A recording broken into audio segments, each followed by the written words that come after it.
इस देश में बहुत सारे इतिहासकार हैं जो नेहरू जी के बारे में सब जानते हैं, लेकिन पब्लिक में जाकर बोलना ताकत नहीं है। नेहरू जी एक दिन में 60 सिगरेट पीते थे, चेन स्मोकर थे।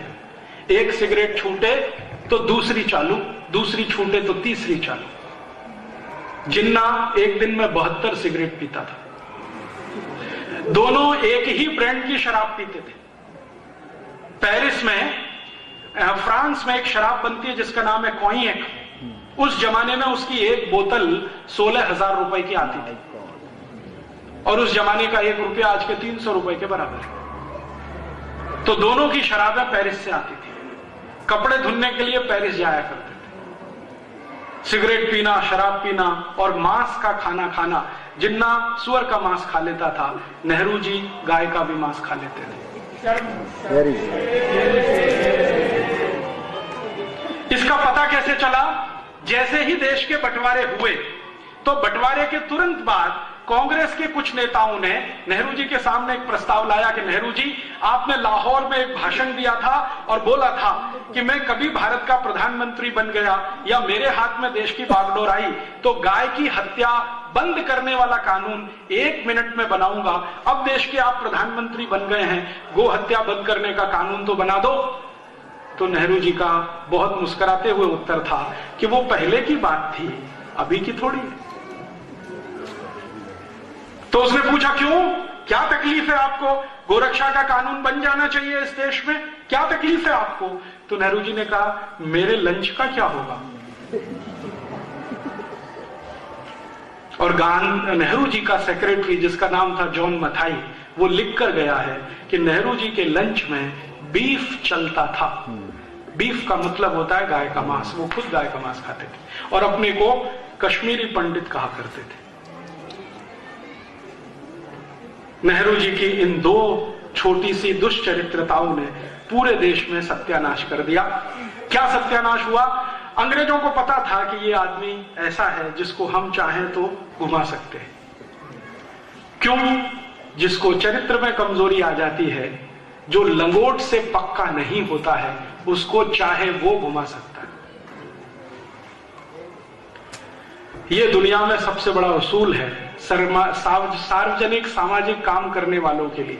जो लंगोट का पक्का नहीं होता है, उसको चाहे वो घुमा सकता है। तो अंग्रेजों को पता चल गया कि ये तो बहुत कच्चा आदमी है, तो उन्होंने उस कच्चे आदमी के कच्चेपन का भरपूर फायदा उठाया और संसद में बार बार भाषण हुआ। एटली बोलता है, चर्चिल बोलता है कि चिंता मत करो, नेहरू के हाथ में सत्ता है, हम जो चाहेंगे वही होगा। तो आप चाहेंगे तो क्या होगा? तो चर्चिल ने कहा कि चिंता मत करो, भारत से हम लौटने के बाद भी भारत में वही होगा जो हम चाहेंगे। तो एटली पूछ रहा है कि विस्तार से जरा बताओ। तो चर्चिल कहता है कि देखो, हम भारत को छोड़ देंगे लेकिन हमारी भाषा भारत में रहेगी, हम भारत को छोड़ देंगे लेकिन हमारे कानून भारत में रहेंगे, हम भारत को छोड़ देंगे हमारी संस्कृति भारत में रहेगी, हम भारत को छोड़ देंगे हमारी शिक्षा व्यवस्था भारत में रहेगी, हम भारत को छोड़ देंगे हमारी संस्थाएं भारत में रहेंगी, हम भारत को छोड़ देंगे हमारा धर्म भारत में रहेगा।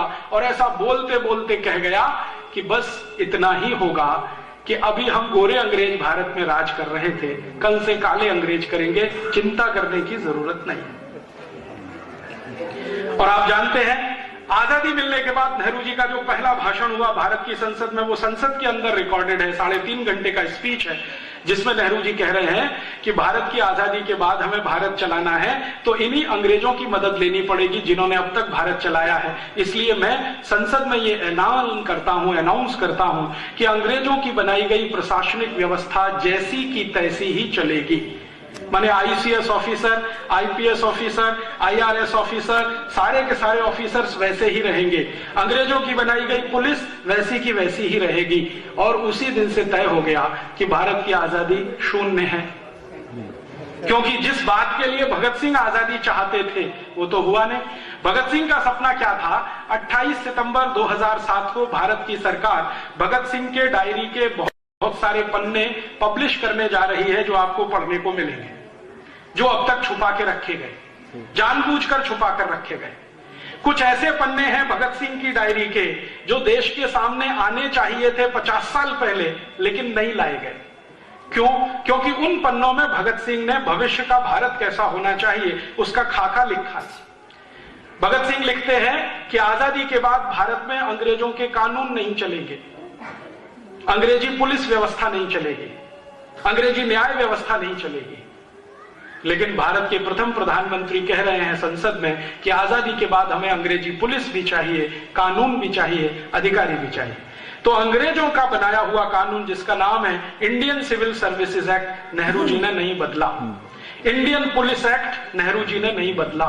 Indian education act, Nehru ji ने नहीं बदला। Land acquisition act, Nehru ji ने नहीं बदला।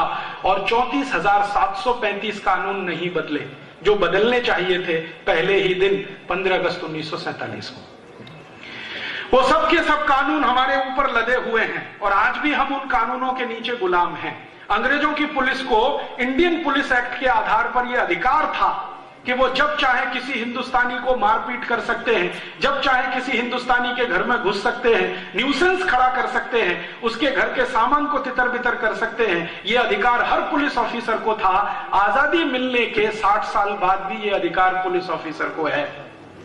वो जब चाहे आपकी पिटाई कर सकता है, जब चाहे उठाकर आपको लॉकअप में बंद कर सकता है, जब चाहे उठाकर आपकी संपत्ति लेके जा सकता है और आप उस पुलिस ऑफिसर का कुछ बिगाड़ नहीं सकते। अगर वो आपको एनकाउंटर में मार दे तो आप उसका कुछ नहीं कर सकते। आप जानते हैं बहुत सारे पुलिस ऑफिसर इसी ताकत का दुरुपयोग करते हैं पंजाब में, जम्मू कश्मीर में, नंदीग्राम बंगाल में, और उस दुरुपयोग का अंतिम दुष्परिणाम होता है कि समाज के अंदर पुलिस के खिलाफ एक बगावत की भावना होती है जो कभी कभी किसी गलत रास्ते पे मुड़ जाती है। ये कानून बदला नहीं, इंडियन एजुकेशन बदला नहीं, अंग्रेजी को भगाया नहीं। जब अंग्रेज भागे तो अंग्रेजी जानी चाहिए, वो भगाया नहीं। सब कुछ रख लिया, बस अंग्रेज चले जाएं, बाकी सब भारत में रह जाए। ये आजादी का तथ्य निकला। भगत सिंह का सपना था कि अंग्रेज के साथ अंग्रेजियत जाए इस देश में से, अंग्रेजों के साथ अंग्रेजियत जाए, ये भगत सिंह का सपना था। लेकिन आजादी के बाद भारत के प्रधानमंत्री पहले पंडित नेहरू ने अंग्रेजों को विदा किया, अंग्रेजियत को संभाल के रख लिया। दुष्परिणाम क्या हुआ उसका? अंग्रेज जब भारत छोड़कर गए तो भारत में गाय का कत्ल करने के लिए 350 कत्ल खाने होते थे। अब अंग्रेजों के जाने के 60 साल के बाद इस देश में 36,000 कत्ल खाने हो गए, गाय का कत्ल करने वाले। जब अंग्रेज हिंदुस्तान छोड़कर गए थे तो एक साल में 30,000 गाय कटती थी। अब अंग्रेजों के 60 साल के बाद इस देश में एक दिन में 30,000 गाय कट जाती है। ये हमने विकास किया। अंग्रेज जब इस देश को छोड़कर गए थे तो गाय का मांस अंग्रेजों की पुलिस खाती थी और अंग्रेजों की सेना खाती थी। अंग्रेजों के चले जाने के 60 साल के बाद भारत की गायों का मांस दुनिया के तमाम लोग खा रहे हैं। यहां से गाय का मांस एक्सपोर्ट किया जा रहा है। अंग्रेजों के जमाने में ये जो कानून नहीं बदला सरकार ने, अंग्रेजों के जाने के बाद भी नहीं बदला, उसका आज दुष्परिणाम ये है कि गाय के एक एक साल के बछड़े, 2-2 साल के बछड़े रात दिन काटे जाते हैं, ट्रक के ट्रक भर के कत्ल खानों में भेजे जाते हैं। किसी कत्ल खाने के सामने आप जाके 10 मिनट खड़े नहीं हो सकते। पंजाब से गायों का इतना कत्ल हुआ है कि देशी गाय ही दिखाई नहीं देती इस पूरे पंजाब में। पंजाब के मैं जितने भी गांव में आज तक गया हूं, किसी भी गांव में देशी गाय का दर्शन नहीं मिला। हिंदुस्तानी गाय, थरपारकर, साहिवाल, कांकरेजी, लाल सिंधी, सफेद सिंधी, राठी, ये सब भारत की गाय हैं, कहीं दिखने को नहीं मिलती है। जो पंजाब में दिखाई देती है वो सब अमरीकी गाय, होलेस्टियन, फ्रीजियन, जिसको अंग्रेजों ने लाकर यहां छोड़ा और हिंदुस्तानी गाय को साफ करा दिया। और ये सिर्फ पंजाब का हाल नहीं है, पूरे हिंदुस्तान में यही हो रहा है। देशी गाय का बड़े पैमाने पर कत्ल। अंग्रेजों का तर्क ये था कि गाय का मांस खाने में बहुत स्वादिष्ट है। आज हमारे देश में जो काले अंग्रेज चला रहे हैं सरकार को, वो भी यही कहते हैं कि गाय का मांस खाने में बहुत स्वादिष्ट है, इसलिए गाय का कत्ल बंद नहीं हो सकता, चालू रहेगा।